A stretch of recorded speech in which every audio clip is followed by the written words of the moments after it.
अलीकडेच जिल्ह्यातील नगरदेवळा गावात राहणाऱ्या एक मुंबई पोलीस अधिकाऱ्याच्या घराला आग लावण्याची घटना घडली। या प्रकरणाच्या पोलिसांनी तपास पूर्ण केला आहे आणि 3 आरोपींना अटक केली आहे। 20,000 रुपयांच्या पोटगीच्या रागातून विभक्त पत्नीच्या घराला आग लावण्यात आल्याचे पोलिसांच्या तपासात निष्पन्न झालेला आहे। पेट्रोल खरेदी करण्यासाठी वापरलेली बाटली तपासात एक महत्त्वाचा पुरावा ठरली। पेट्रोल खरेदी आणि घटनास्थळामधील 55 किलोमीटर अंतरावरील सीसीटीव्ही फुटेजने ठोस पुरावे दिले आणि पोलिसांनी जळगाव जिल्ह्यातील कळमसरा येथील रहिवासी गणेश बाबूराव पाटील आणि समाधान बळीराम निकम यांना अटक केली। माहितीनुसार नगरदेवळा येथील रहिवासी किरण उमेश राऊळ ही महिला जळगाव जिल्ह्यातील नगरदेवळा येथील तिच्या पालकांच्या घरी तिच्या पतीपासून वेगळी राहत होती।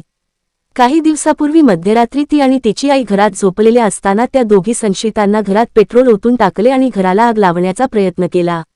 यामुळे परिसरात व्यापक घबराट पसरली आणि पोलीस अधीक्षक डॉक्टर महेश्वर रेड्डी यांनी स्थानिक गुन्हे शाखेचे पोलीस निरीक्षक राहुल गायकवाड यांना या प्रकरणाचा तपास करण्याचे निर्देश दिले।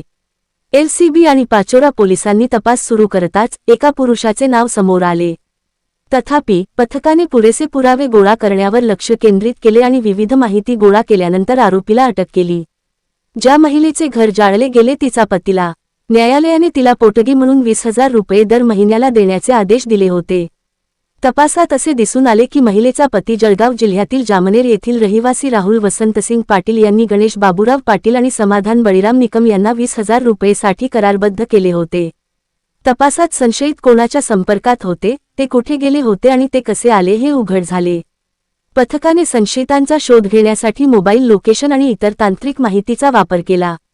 यामुळे संशयितांना शोधण्यात मदत झाली आणि दोघेही अडकले। एक गुन्हा दाखल झाला होता। त्या गुन्ह्याच्या हकीकतप्रमाणे नगरदेवला या गावामध्ये एका घरात आतमध्ये एक महिला आणि तिची आई झोपून होते। महिलांचं नाव आहे किरण उमाले राहुल। झोपून असताना 2 अनोळखी माणसं तोंडाचं मास्क बांधून तिथं आलं। त्यांनी पेट्रोल ओतलं आणि पेट्रोलमधून त्यांनी त्याचं जाळण्याचा प्रयत्न केला। मग त्याच्या अनुषंगाने पाचोरा पोलीस स्टेशनमध्ये गुन्हा दाखल झाला होता। कलम 326 ग या कलमानुसार BNS अनुसार दाखल झालं होतं। त्याच्यातला तपास केला आणि तपासामध्ये पोलीस स्टेशन आणि LCB दोन्ही टीम एकत्रपणे तपास करत असताना 2 संशयित आरोपींना आम्ही ताब्यात घेतला। त्याचे नाव आहेत एक गणेश बाबूराव पाटील राहणार आहे कलमसरा आणि दुसरा आरोपींचं नाव आहे समाधान बलराम निकम। दोघांनी ही कृत्य केले म्हणून माहिती पडलं। मग ॲक्च्युअली म्हणजे कशासाठी केलेलं आहे ह्याचा काय उद्देश होता हे अजून तपास करत असताना ही त्यांच्याकडनं कबुली मिळालेली आहे की राहुल पाटील म्हणून एक माणूस आहे, ह्यांनी त्यांना पैसा पुरवला आणि पैसा पुरवून त्यांना ही करायला केलं। पैसा ओव्हरऑल 2 लाख देण्याचे प्रॉमिस केलं होतं। ॲडव्हान्समध्ये 1 लाख दिलं आणि उरलेलं 1 लाख काम झाल्यानंतर देणार होते, बट त्याच्या आधी आमचं पोलिसांनी त्यांना पकडलेलं आहे। नेमका ही जे फिर्यादी आहे किरण